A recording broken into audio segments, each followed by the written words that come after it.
Oops moment और hot gallery नहीं, महिलाओं के असल मुद्दे यहाँ मिलेंगे। ऑर्डिनरी के यूट्यूब चैनल को सब्सक्राइब करें, ट्विटर, इंस्टा और फेसबुक पर भी जुड़ें। History repeats itself. इतिहास खुद को दोहराता है। जब कोई घटना बार बार दोहराई जाती है तब कार्ल मार्क्स के इस कथन का इस्तेमाल किया जाता है। 5 साल पुरानी घटना को इतिहास कहना तो ज्यादा ही हो जाएगा, अतिशोक्ति हो जाएगी, लेकिन नीट एग्जाम और उससे जुड़ी खबरें देखकर ये कथन मौजू लगता है। इस बार भी खबर केरल से आई। चेकिंग के नाम पर एग्जाम देने पहुंची छात्राओं की ब्रा उतरवा ली गई। पूरा मामला क्या है, ड्रेस कोड को लेकर गाइडलाइंस क्या कहती हैं, एग्जाम कंडक्ट कराने वालों का क्या कहना है और ऐसी घटनाओं से एग्जाम देने पहुंचे कैंडिडेट्स पर क्या गुजरती है, सब पर बात करेंगे आज के म्याऊं में।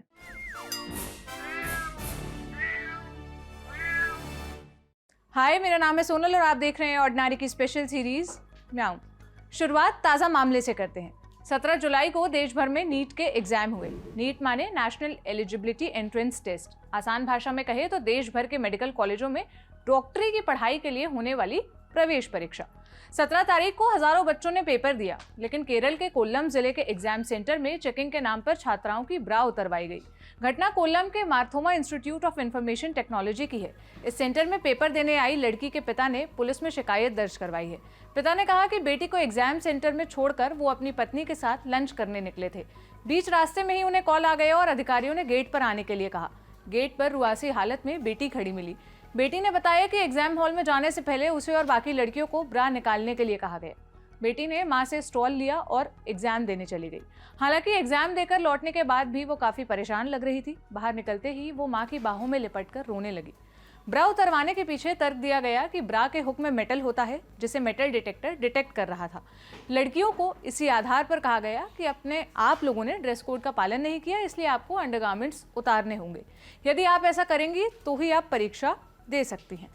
द न्यूज़ मिनट से बात करते हुए लड़की के पिता ने कहा, बेटी ने बताया कि अंदर 2 कमरे ऐसे थे जहां कोविड-19 प्रोटोकॉल का उल्लंघन करते हुए लड़कियों की ब्रा एक के ऊपर एक रखी गई थी। परीक्षा लिखने वाली छात्राओं की उम्र 17 से 23 वर्ष के बीच थी। कल्पना कीजिए कि परीक्षा के दौरान ध्यान केंद्रित करना उनके लिए कितना असहज होगा जब वे एग्जाम हॉल में पुरुष छात्रों से घिरी हुई हों। कई छात्राएं इस घटना के बाद रोने लगी थी। कई छात्राएं मानसिक रूप से परेशान भी हुई थी। पिता की शिकायत के आधार पर कोत्थाराकक्का पुलिस ने केस रजिस्टर कर लिया है। अब ऐसी चेकिंग के पीछे वजह ड्रेस कोड बताया जा रहा है। तो पहले यही जान लेते हैं कि ड्रेस कोड को लेकर नियम क्या कहते हैं। नीट एग्जाम एनटीए यानी नेशनल टेस्टिंग एजेंसी ऑर्गेनाइज कराती है। ड्रेस कोड को लेकर एनटीए की गाइडलाइंस कहती हैं कि कैंडिडेट कैजुअल और मौसम के अनुकूल कपड़े पहनकर आएं। पूरी बाजू वाले कपड़े अवॉइड करें। कैंडिडेट सैंडल और खुली चप्पल पहन सकते हैं, लेकिन जूते पहनकर आने की अनुमति नहीं है। Wallet, goggle, handbag, belt, cap, घड़ी, ब्रेसलेट, कैमरा, आभूषण और मेटल के आइटम पहनकर आने की अनुमति नहीं है।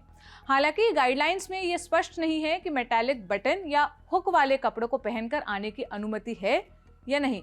आरोप और गाइडलाइंस तो आपने जान ली, अब जरा ये भी सुन लीजिए कि अधिकारियों का क्या कहना है। मार्थोमा इंस्टीट्यूट एग्जाम सेंटर के अधिकारियों का कहना है कि एग्जाम कंडक्ट कराने के लिए एनटीए द्वारा 2 एजेंसी नियुक्त की गई थी। हमें रूल्स के बारे में कुछ नहीं पता। चेकिंग का सारा काम उन्हीं का था। हमारे पास हॉल के बाहर कुछ बच्चे रोते हुए आए और स्टोल पहनकर एग्जाम देने की परमिशन मांगने लगे। हमने उसके लिए उन्हें अनुमति दे दी थी। केरल के एजुकेशन मिनिस्टर आर बिंदु ने इंडिया टुडे से बात करते हुए कहा कि एग्जाम केंद्र सरकार ने कंडक्ट करवाया था। जो भी हुआ वो छात्राओं की गरिमा और सम्मान पर नग्न हमले जैसा है। इस संबंध में उन्होंने एजुकेशन मिनिस्टर धर्मेंद्र प्रधान को खत लिखकर सख्त से सख्त कार्रवाई करने की मांग की है। वैसे ये कोई पहला मामला नहीं है जब चेकिंग के नाम पर कपड़े उतरवाए गए। इससे पहले भी इससे मिलते जुलते इंसिडेंट्स सामने आ चुके हैं। इसी साल 23 मई को राजस्थान के भरतपुर से खबर आई कि पुलिस कांस्टेबल भर्ती एग्जाम देने पहुंची कई लड़कियों के कपड़ों की आस्तीन पर कैंची चलाई गई। कईयों के गहने उतरवाए गए। ऐसा ही मामला पिछले साल राजस्थान से रीट परीक्षा के समय भी सामने आया था। रीट माने Rajasthan eligibility examination for teachers. Checking के दौरान सुरक्षा कर्मियों ने कई महिला कैंडिडेट्स के सूट की फुल आस्तीन काट दी थी, उनके गहने उतरवाए थे और रिबन भी खुलवाया था। इसके अलावा महिलाओं के गहने और चूड़ियां वगैरह भी उतरवाई गई थी। एक मामला असम से भी आया था। सितंबर 2021 में असम की 19 साल की एक लड़की को इसलिए नहीं एग्जाम सेंटर में घुसने दिया गया क्योंकि उसने शॉर्ट्स पहने थे। उसे मजबूरन अपने पैरों पर पर्दा लपेटना पड़ा, तब जाकर उसे एग्जाम हॉल में एंट्री लेने की परमिशन मिली और आज से ठीक 5 साल पहले मई 2017 में नीट परीक्षा के दौरान कुन्नूर से ठीक वैसा ही मामला सामने आया था जैसा अभी कोल्लम से आया है। लड़की को एग्जाम से पहले ब्रा उतारने के लिए कहा गया था क्योंकि हुक में लगे मेटल के कारण मशीन बीप कर रही थी। बाद में उस घटना पर सीबीएसई की तरफ से जवाब आया क्योंकि उस वक्त सीबीएसई ही नीट एग्जाम कंडक्ट कराती थी। सीबीएसई ने कहा था कि कुन्नूर की घटना चेकिंग स्टाफ की ओवर स्ट्रिक्टनेस का नतीजा है। एक टीचर जो नीट एग्जाम के दौरान सेंटर पर चेकिंग टीम का हिस्सा रह चुकी हैं, उन्होंने नाम न बताने की शर्त पर बताया, गाइडलाइंस में लिखा गया है कि मेटल की चीजें अलाउ नहीं होती। हालांकि कपड़ों में मेटल को लेकर कोई स्पष्ट बात नहीं लिखी, इसलिए यह सेंटर के सुपरिटेंडेंट पर निर्भर करता है कि वो जीन्स में लगे मेटल के बटन या ब्रा हुक के मेटल के साथ कैंडिडेट को अंदर जाने देते हैं या उनसे कपड़े उतारने के लिए कहते हैं। केरल की इस घटना पर एनटीए ने कहा कि उनके पास कोई लिखित शिकायत नहीं आई। लड़कियों ने पेपर दिया और पेपर के वक्त या तुरंत बाद एनटीए से कोई शिकायत नहीं की, न ही इस संबंध में कोई मेल आया। एनटीए ने कहा कि वो इस तरह अंडरगारमेंट उतरवाने को सपोर्ट नहीं करता है।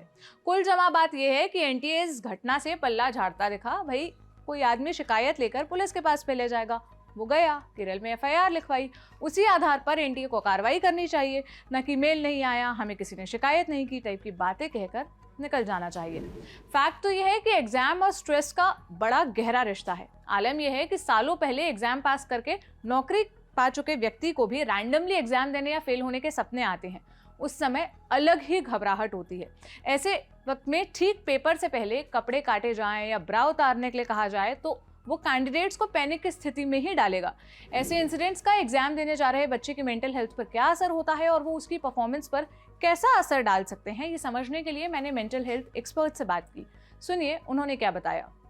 देखिए, इसके ना इमीडिएट तो इफेक्ट्स होते हैं, लेकिन मीडियम और लॉन्ग टर्म इफेक्ट्स का भी इसमें काफी ज्यादा प्रॉब्लम होता है। बिकॉज पहले अगर आप देखेंगे तो एग्जाम इन इटसेल्फ एक बहुत ज्यादा स्ट्रेसफुल इवेंट होता है। तो एग्जाम के पहले जब इंसान जाता है तो उसको एनीवे बहुत ज्यादा स्ट्रेस होता है, बहुत एंजाइटी होती है, मैं पास होऊंगा, फेल होऊंगा, क्या होगा।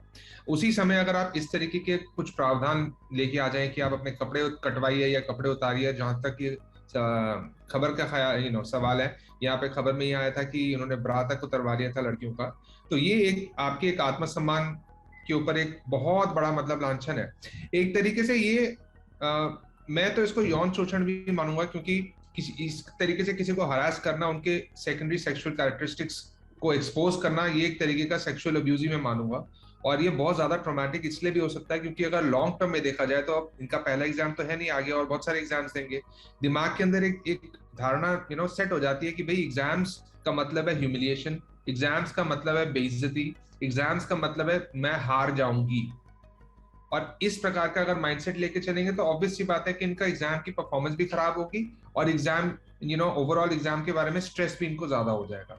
तो इसी चीज की वजह से मैं ये मानता हूँ कि मतलब ये काफी ज्यादा स्ट्रेसफुल और काफी एक्चुअली बहुत शॉकिंग इंसिडेंट है। मेरे लिए भी ये खबर पढ़ना और सुनना मेरे लिए बहुत ज्यादा शॉकिंग इंसिडेंट है कि ऐसा भी हो सकता है। किसी भी परीक्षा में नकल को रोकने के लिए बंदोबस्त किया जाना बिल्कुल सही है, लेकिन आए दिन आई ऐसी खबरें सवाल खड़ा करती हैं कि कपड़े फाड़ने या ब्रा उतरवाने की जरूरत क्या है, जब एग्जाम कंडक्ट कराने वाले 5 साल पहले भी कह चुके थे और आज भी एनटीए की तरफ से वही कहा जा रहा है कि वो जेंडर के आधार पर संवेदनशील हैं। तो ये बात चेकिंग ड्यूटी पर लगे लोगों को बताई नहीं जानी चाहिए।